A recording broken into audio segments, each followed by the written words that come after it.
Tonight, we're traveling to the north of England.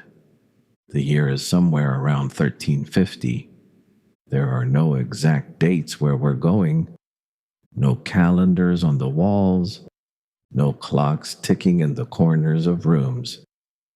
Time moves differently here, marked by light and dark, by the ringing of distant bells, by the slow turning of the seasons.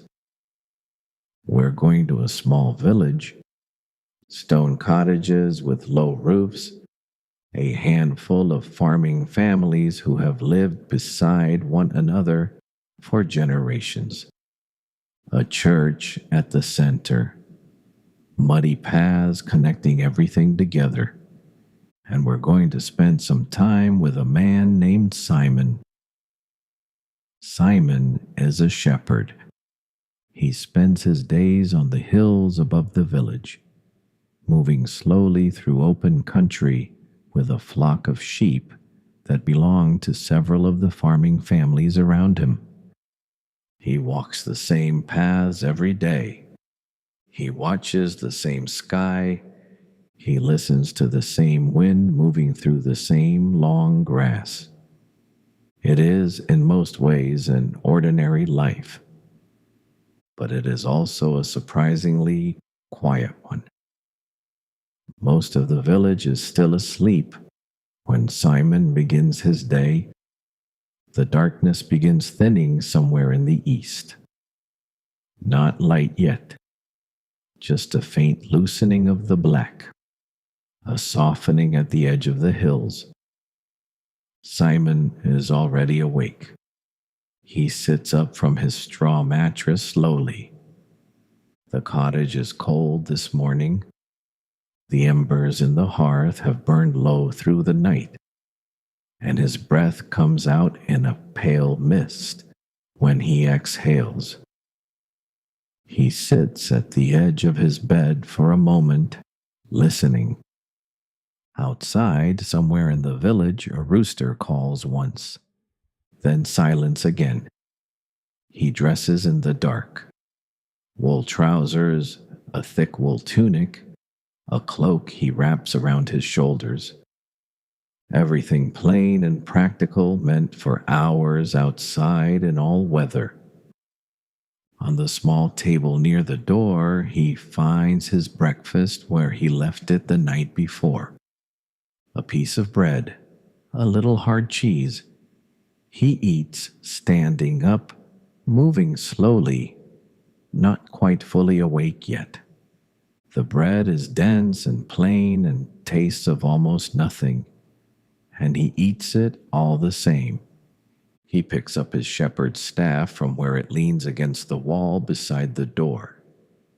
It is a long wooden pole worn smooth near the top from years of use. He has carried this same staff, or one very much like it, for as long as he has worked the hills. He runs his thumb along the familiar wood for a moment. Then he steps outside. The village is quiet in that deep, complete way that only exists before dawn. The cottages sit dark and still along the path. No movement in the windows, no voices. The smoke that will rise from chimneys later in the morning has not started yet. Most fires are as low as Simon's was, burning slowly through the night, waiting to be brought back up. A thin smell of old wood smoke drifts through the cold air anyway, something that always hangs over the village in the early hours. Simon walks slowly through the sleeping village, his boots quiet on the dirt path. He passes the baker's cottage where he knows the baker is already awake. He can just see a faint glow of light beneath the door. He passes the pen where a neighbor keeps 2 pigs.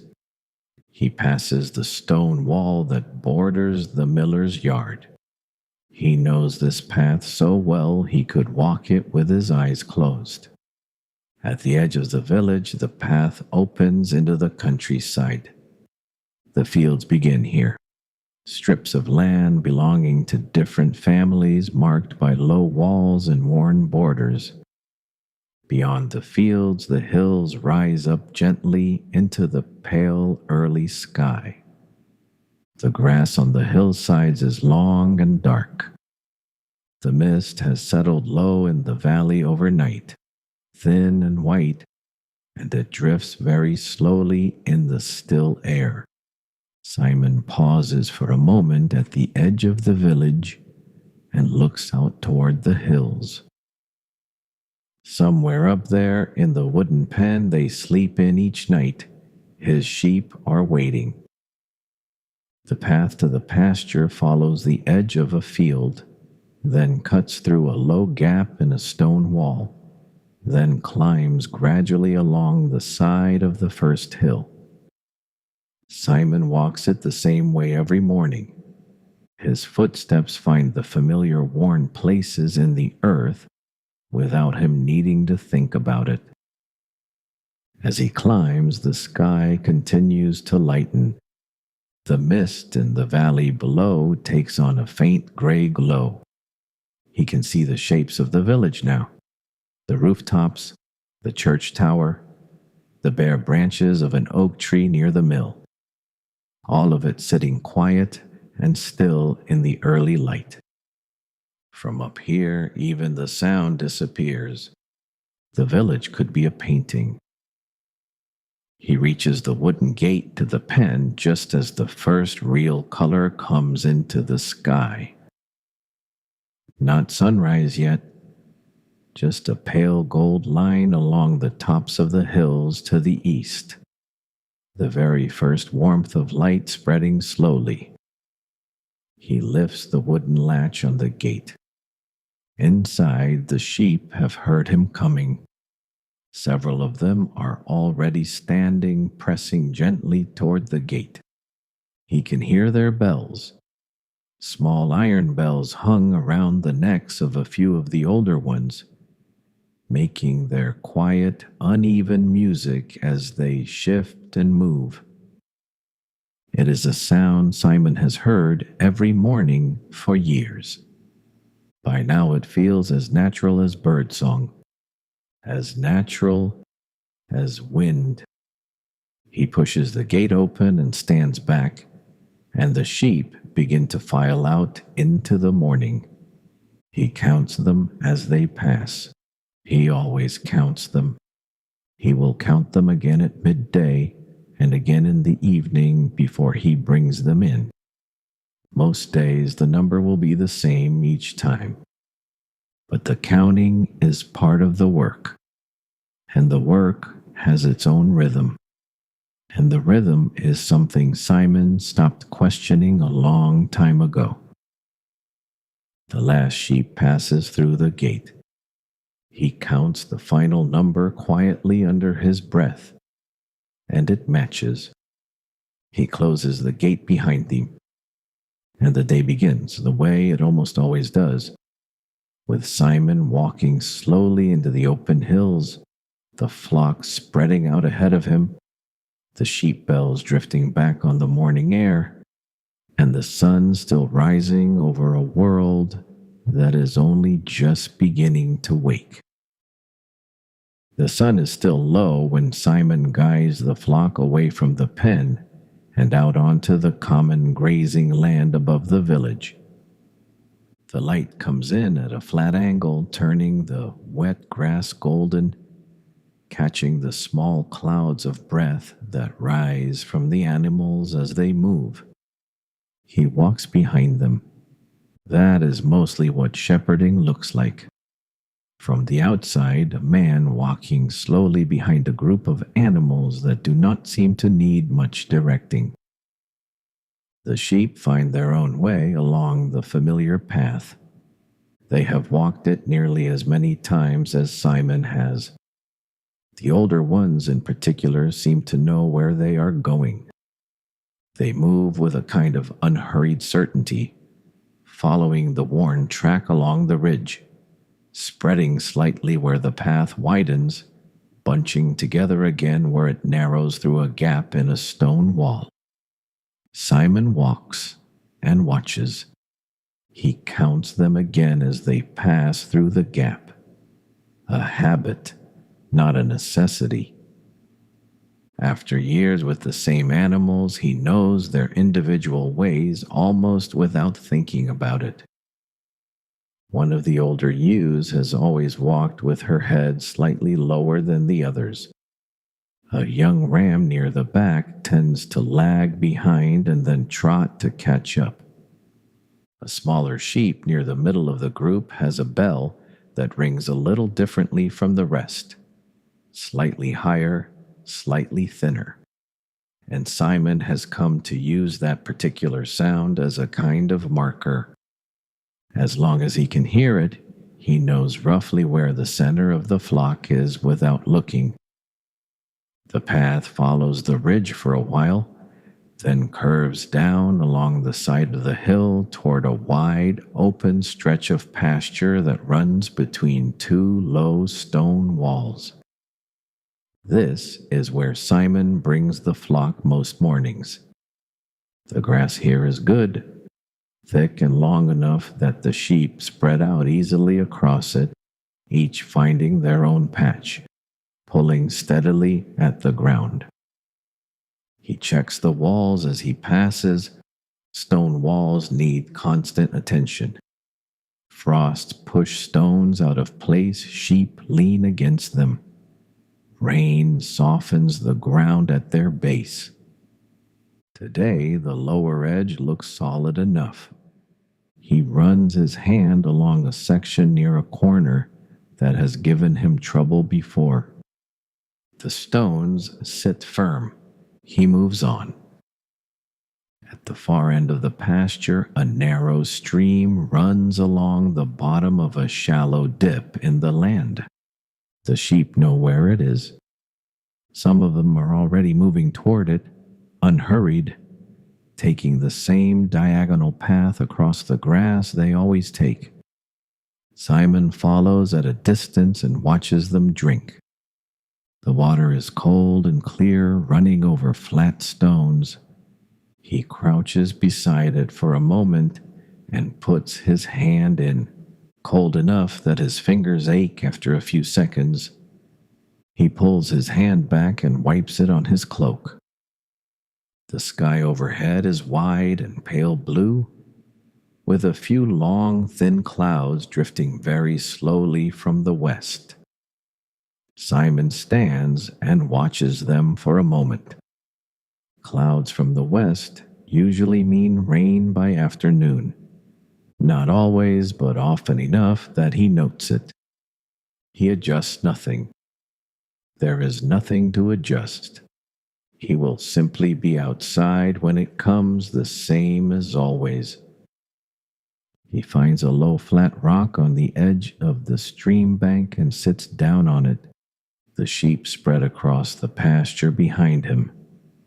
The bells drift and shift as the animals move, mixing with the sound of the water and the wind moving through the long grass on the upper slopes.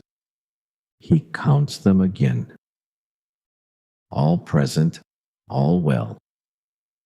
He settles his staff across his knees and watches the clouds.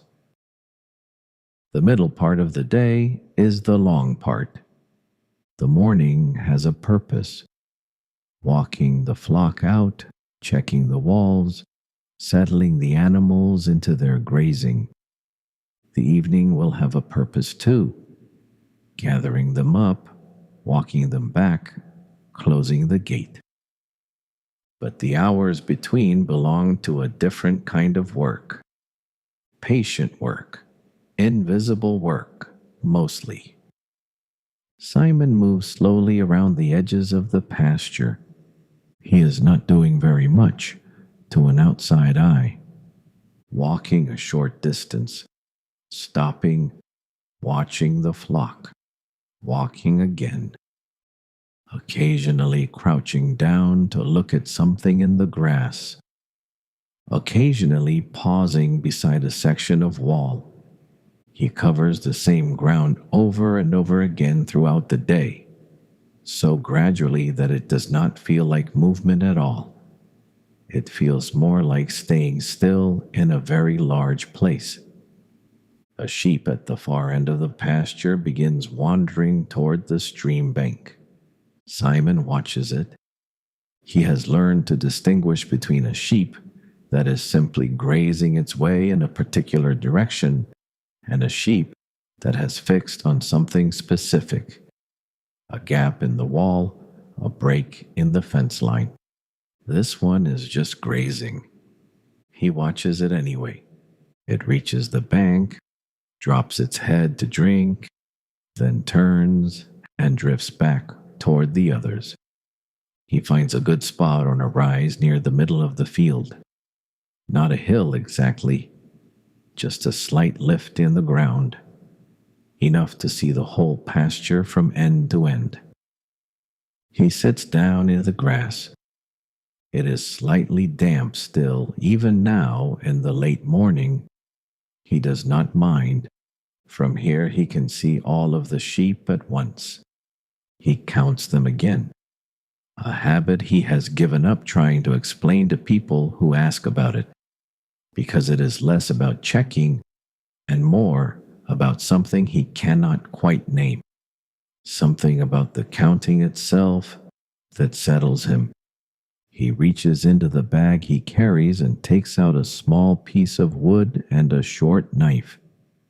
He has been carving a simple shape for several days, a sort of rounded bird form that may or may not look like anything specific when finished.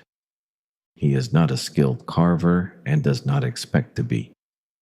He carves because there is time to carve, and because it gives his hands something to do while his eyes watch the flock. Small curls of pale wood fall into the grass. He turns the wood slightly after each pass and considers what he has. The wind picks up for a moment, moving through the grass in a long rolling wave that crosses the whole hillside and then fades. The sheep lift their heads briefly, then go back to grazing. He keeps carving. A hawk appears above the eastern ridge sometime in the late morning. Simon notices it the way he notices most things up here. Not with surprise, just with attention. It circles very slowly, high enough that it is small against the pale sky, tilting slightly with each turn as it reads the air beneath its wings. He watches it for a while. The hawk is not interested in the sheep. It is looking for something smaller. A mouse in the grass, a vole moving between the tussocks near the wall. It circles 3 or 4 times above the same stretch of ground, patient and unhurried, and then tips sideways and glides away down the valley without dropping. Simon watches it go. He goes back to his carving. Some days, hours pass in which nothing at all happens. Not nothing significant, nothing at all. The sheep graze, the clouds move, the bells ring softly as the animals shift. The wind comes and goes. Simon sits, or walks slowly, or works at some small task with his hands. The sun moves across the sky, marking the time in the only way available to him. There is a kind of conversation in it, eventually. Not with people, there are no people most days, but something more like a conversation with the place itself. He knows this hill in the way that comes only from spending thousands of hours on it. He knows where the grass grows thinnest and why. He knows where the ground stays wet longest after rain. He knows which section of the north wall always needs attention after the first hard frost. and which ancient stone at the eastern corner of the pasture has a particular hollow underneath it, where a pair of birds nest every spring. He is not lonely exactly, or rather, he is sometimes lonely and sometimes not, and has come to understand that both feelings come and go the same way the weather does. They are part of the work. The church bells from the village reach him faintly sometime in the middle of the day. He cannot tell exactly what hour they are marking. The sound comes to him thin and uncertain across the distance, but they tell him that the morning is gone. He reaches into his bag and takes out his bread and cheese. He eats slowly, watching the flock, tasting almost nothing. A crow lands in the grass nearby and watches him with its sideways eye. He breaks a small piece of crust and tosses it a few feet away. The crow considers this for a moment, then hops forward and takes it. By midday, the world below begins to wake into full activity, and occasionally a piece of it finds its way up to Simon's hillside. A farmer appears at the lower gate in the early afternoon.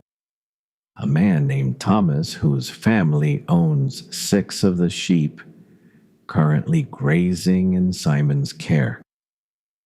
He climbs the slope slowly, breathing hard by the time he reaches Simon, and the two of them stand together for a few minutes, looking out across the flock. Thomas asks whether Simon has seen any sign of trouble in the lower pasture. One of his own fields, he says, has had something digging along the fence line at night. A fox, probably. He wants to know whether Simon has noticed anything similar up here. Simon tells him he has not. The lower edge near the stream bank has been undisturbed. He points out Thomas's 6 sheep without being asked, identifying them by markings the farmer might not have noted himself. The notch in one ewe's ear, the slightly longer wool on the second ram. Thomas nods, seems satisfied. He says a few more words about the weather, about his eldest son, about a dispute with the miller over the grinding fee that he does not expect Simon to have any opinion on, and does not wait for one. Then he turns and picks his way back down the slope, and Simon watches him go and is alone again. The visit was perhaps 10 minutes. It is the longest conversation Simon will have today. Later in the afternoon, he sees children on the far side of the valley. They are too distant to hear, but he can see them moving along the tree line below, gathering fallen branches for firewood. They move quickly and unpredictably the way children do, darting off in different directions, disappearing behind trees, reappearing somewhere unexpected. He watches them for a while. From this distance, they are small enough to be interesting in the way birds are interesting. Just movement and color against the landscape, no particular meaning. On the road that runs along the far edge of the valley, he occasionally sees travelers, a merchant leading pack animals, a group of figures moving together at the pace of a long walk. They cross his view and disappear around bends in the road. He does not know where they are going. Most things Simon sees from the hill have no beginning or end visible to him. A shepherd on the neighboring hill a mile or so to the north is just visible when the light is right. Some days Simon cannot see him at all. Today, in the clear afternoon air, he can make out a small dark figure moving slowly along the far ridge. They do not signal to each other. There is no need. They are aware of each other the way two people can be aware of each other across a room without speaking. The church bells reach him again in the late afternoon, slightly clearer now that the wind has shifted. He stands and stretches. His back is stiff from sitting on the rock. He walks the perimeter of the pasture once more, checking the walls, checking the flock, counting. All present, all well. The sun has begun its descent toward the western hills. The light has changed. No longer the flat, even light of midday, but something longer and more golden, laying across the grass at a low angle and turning everything it touches warm. Simon stands at the top of the pasture and looks down toward the village. From here, it is small and still, smoke rising from 2 or 3 chimneys now, the church tower just visible above the rooftops. He can see the mill, the baker's yard, the narrow path that runs between the cottages and out toward the fields. He has looked down at it from this same spot more times than he could count. It always looks the same, and he is always glad to see it. Winter arrives slowly and then all at once. The first sign is a particular quality of cold in the early morning. Not just the ordinary cold of autumn, which bites at exposed skin and retreats when the sun climbs, but something heavier. Something that settles. The kind of cold that comes in through the walls of a cottage overnight and is still there when Simon wakes before dawn. He adds an extra wool layer under his cloak. He rebuilds the fire before he leaves. The walk to the pasture is darker for longer now, the sun slower to rise, and the hills that are green in summer take on the colors of bare earth and frost. He moves the flock to the sheltered pasture on the south-facing slope. The grass is shorter there, worn down by the season, but the stone wall on the north side breaks the wind, and the ground holds the warmth of the afternoon sun longer than the open hillside. The sheep seem to know this already. They drift naturally toward the warmest part of the field and stay there close together, their thick wool doing the work it was meant to do. The days are short now. He brings them in before dark, walking the flock back in the early winter evenings with the last of the light fading behind the western hills and the cold sharpening. Simon moves quickly, and the sheep move with him. There is something about the approaching dark that settles all of them into the same purpose. Inside the cottage, the fire is everything. He keeps it going through the night, feeding it carefully, learning over years exactly how much wood to add and when. In the mornings, he wakes to find the room cold despite his care, and he rebuilds it from the embers, watching the flame take hold and spread.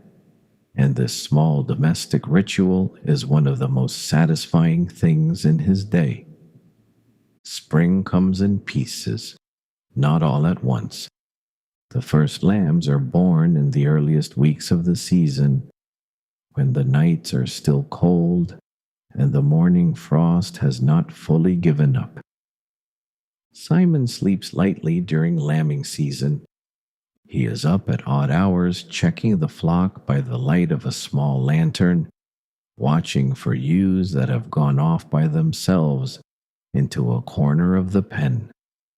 Most births go simply, some do not, and on those nights Simon is awake for a long time in the cold, working quietly. The lambs that survive are startling creatures. all legs, uncertain on their feet, following their mothers with absolute devotion. Within days, they are running short distances, stopping suddenly, starting again for no clear reason. Simon watches them with something that feels close to affection, though he is careful not to become too fond of any particular one. They are not his sheep.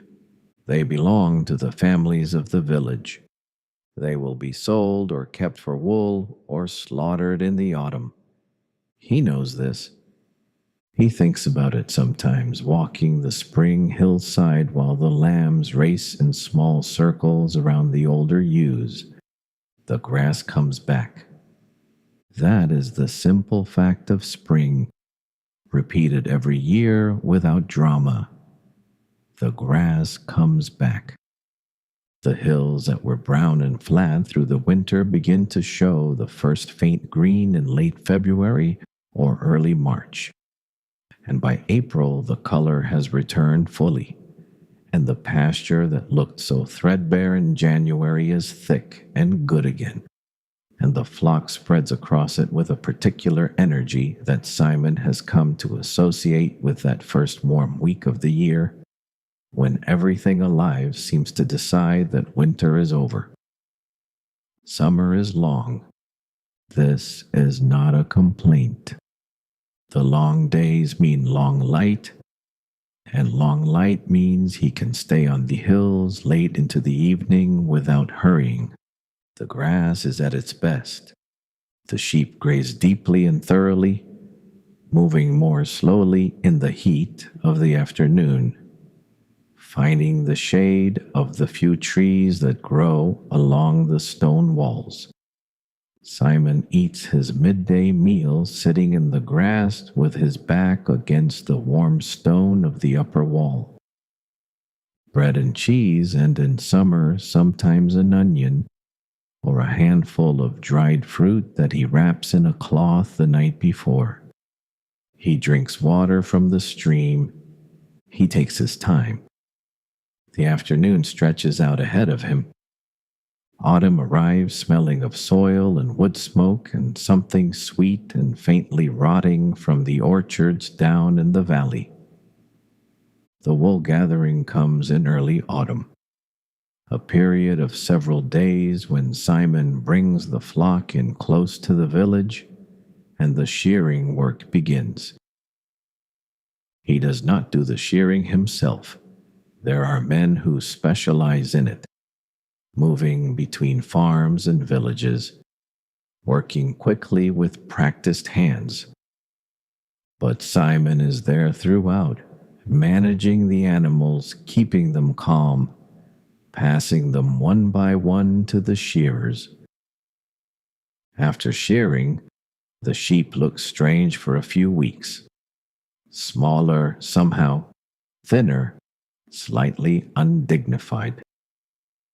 Simon finds this faintly amusing every year.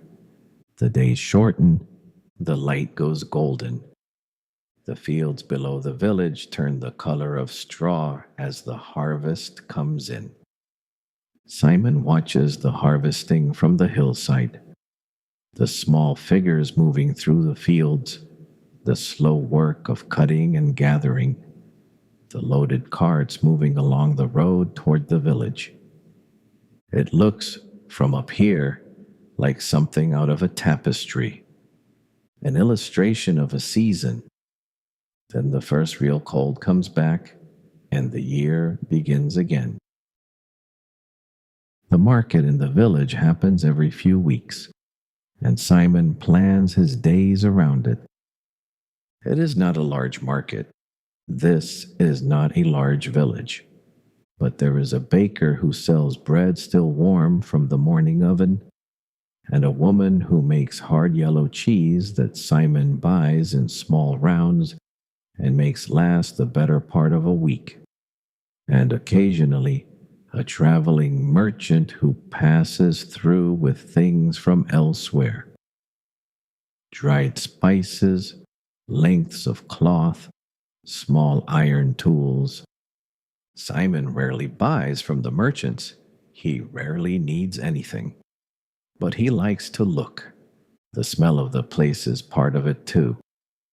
Fresh bread from Richard's stall, warm enough that the scent carries down the lane before Simon even reaches the market.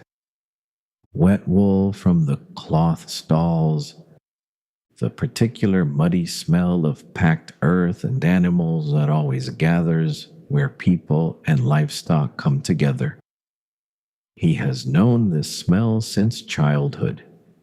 It belongs to something specific, to the idea of people gathered in one place on a particular morning, for no reason more complicated than that this is the day it happens. More than the goods, he likes the village itself when the market brings everyone out of their cottages at once. He sees people he knows by sight and name but rarely speaks to. The miller's wife, the priest, the family that lives in the stone house at the far end of the lane. He exchanges a few words with the baker whose name is Richard, and who has been baking in this village for as long as Simon has been shepherding above it. They have had approximately the same conversation about the weather for 30 years, and neither of them finds this tiresome. He buys his bread and his cheese and walks back through the village slowly, in no hurry. He stops to look at the church for a moment. He has been inside it many times on Sundays and feast days, standing in the cool interior while the priest's voice echoes off the stone walls. The church feels larger inside than it looks from outside. There is a window above the altar that lets in the morning light in a way that Simon finds, without being able to explain exactly why, deeply calming. He walks home. He puts his bread on the table and cuts a piece and eats it standing by the door, looking out at the lane. A very good morning. The evenings have their own shape. After the flock is in and the gate is closed and his boots are off and placed near the fire, Simon sits. This is the whole activity. Sitting. Sometimes he mends something, a torn section of his cloak, a piece of rope that has frayed, a strap on his bag. He does this by firelight, working slowly, not worrying too much about the neatness of the work, since the neatness only matters when the thing holds together, and his mending, however rough, generally holds together. Sometimes he simply watches the fire. It is never the same from one moment to the next. The light moving across the walls, the sound it makes, the smell of whatever wood he happened to use.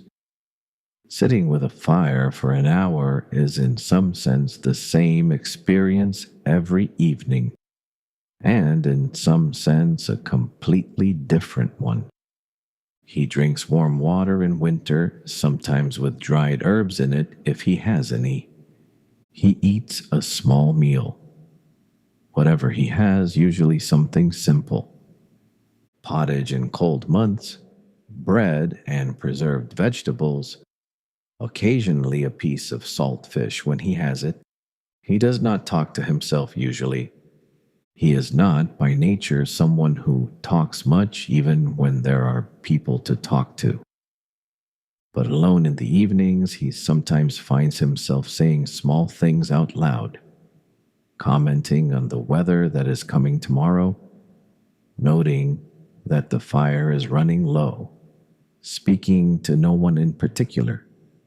He goes to bed when the fire goes low and the room turns cold. He lies down and pulls the wool blanket over himself and listens to the village outside. Dogs, sometimes. Wind, the creak of timber.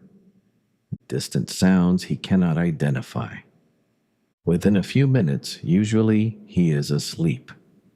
He becomes fond of a particular ewe over the years, a quiet animal who simply tends to end up near him, grazing at a short distance when he sits, following when he walks the perimeter, apparently indifferent but consistently present.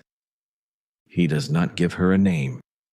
When she is eventually sold, as she is after some years, the flock feels slightly strange for a few days. One bell missing from the pattern. He goes on counting, all present, all well. There comes a point, sometime in his middle years, when Simon realizes that he has been watching certain faces for so long that he has watched them change. The farmer's children who used to run between the market stalls are now grown. He passes them in the lane and they nod to him, and he nods back. And sometimes he tries to remember the quick, careless creatures they used to be, and cannot quite reconcile those children with these adults. It is not strange exactly. It is just the quiet surprise that comes from living long enough in one place to notice how much everything changes, while the place itself stays more or less the same. The hills are the same. This is the thing Simon returns to inwardly on the days when the passage of time feels most noticeable. The hills are the same stone walls, repaired in the same places where they always crumble, the same stream running along the same line through the lower pasture, the same worn path from the village gate to the high pasture, its shape cut a little deeper every year by the passing of the flock, by his own boots, by the feet of every shepherd who walked it before him, and every one who will walk it after. The church bells ring the same hours they have always rung. The smoke rises from the cottages in the evenings. The stars come out in their familiar patterns above the dark hills. Thomas, the farmer who used to climb the slope to check on his sheep, eventually stops climbing. His legs give him trouble. Then his son begins making the trip instead. A young man who has his father's face but moves faster, who asks sharper questions and listens carefully to the answers. Simon treats him the same way he treated the father. Answers what is asked, points out the sheep that belong to the family, notes anything worth noting. The son nods and goes back down the hill, and Simon is alone again. A younger shepherd begins working the next hill over, 3 or 4 years after Simon first notices the change in his own knees, the stiffness in the morning, the way cold weather settles into them. He watches the boy from a distance the way he watched the other shepherd for years, a small figure on the far ridge, learning the shape of his own piece of country. Simon does not go over to speak to him, and the boy does not come over to speak to Simon. There is no need. They are aware of each other. That is enough. The flock changes slowly over the years. Individual animals come and go, sold, lost, born into the flock as lambs, and then gradually becoming familiar faces in their own right. But the flock itself persists, and Simon's relationship to it persists, and the work persists. Morning after morning, season after season, he walks the same path. He counts. He watches the sky. There is an evening some years into his later life when Simon stands at the top of the high pasture in the last light of a September day and feels something that he could not easily name if asked. Not happiness exactly, though it is not unlike happiness. Not contentment, though that word is close. Something more like recognition. The feeling of seeing a familiar thing and being glad that it is still exactly what it has always been. The village below is lighting its fires. The smoke rises. The church bells mark the end of the day. Below him, the sheep are already moving toward the gate, unhurried, pulled by the same instinct that has always told them when the day is done. He watches them for a moment. Then he follows. The afternoon light is fading by the time Simon begins gathering the flock. He does not need to do much. The sheep know the rhythm of the day as well as he does, and by this hour they are already beginning to drift, loosely, in the direction of the gate.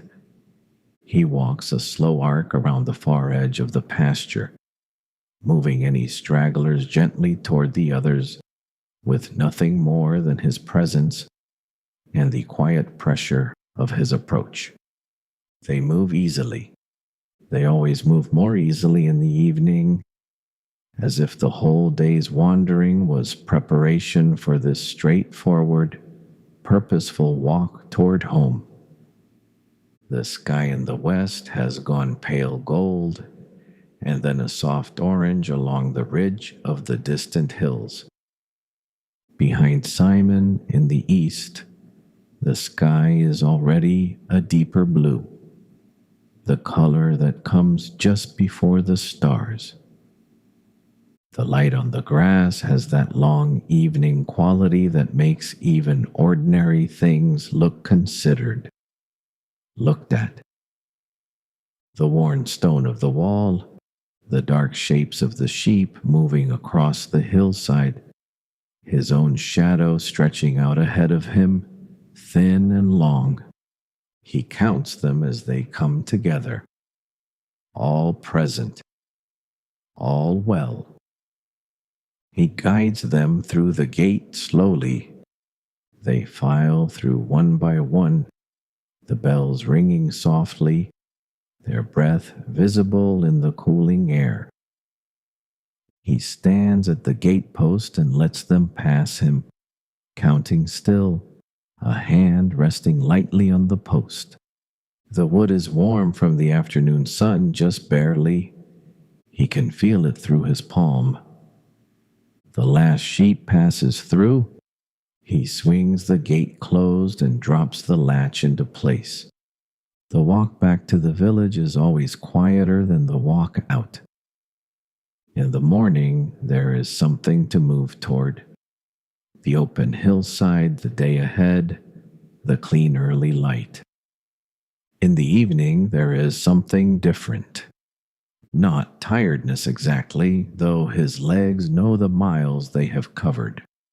Something more like a settling. The way a day closes, the same way a hand closes around something it has been holding a long time. He walks the familiar path slowly, his staff in one hand, the village growing larger ahead of him as he descends. The first stars are appearing to the east. Faint yet, barely visible in the pale sky, but there. He knows exactly where to look for them. He has been looking in the same places for years. Candlelight glows in the windows of the cottages.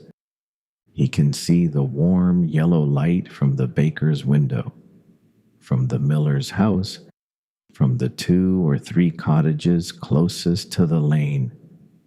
Somewhere inside one of those lit rooms, a family is sitting down to eat. Somewhere there are voices and firelight and the smell of food.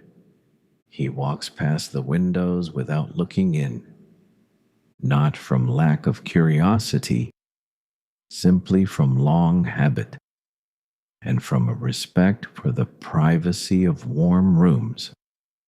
He can hear very faintly someone speaking somewhere ahead, a fragment of conversation, then silence, then laughter, brief and ordinary, then silence again. He puts his bag down inside the cottage door and his staff leaning against the wall and sits on the low stool near the unlit fire. He does not light it immediately. He just sits for a moment in the gathering dark, the way he does most evenings, giving the day a moment to settle before he begins the evening's small work. Through the small window, he can see the last of the light leaving the sky. The orange is gone from the western ridge.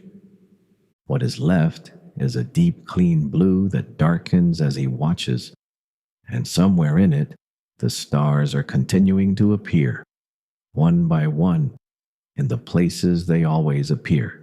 He thinks in no particular way about the day, the flock, the stretch of wall he should check in the morning, a section near the north corner that shifted slightly in last week's rain, the way the clouds came in from the west in the afternoon, as he thought they might, and then went away again without rain. The crow that watched him eat his bread, Thomas's son, who will probably make the climb again next week to check on the sheep before the cold comes in properly. Nothing important, everything ordinary, the usual contents of a day. He bends forward and builds the fire from the embers, the way he has built it 1,000 times. The flame catches. The room begins to warm. Outside, the wind moves through the long grass on the hillside above the village. The same sound it makes every night. The church bells ring once somewhere across the village. One note, low and clear, fading slowly into the dark. The sheep are settled in their pen. The gate is latched.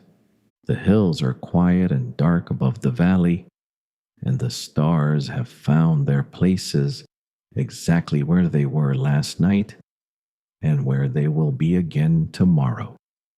Simon feeds the fire, the village sleeps, and somewhere beyond the darkness, another ordinary day is already waiting.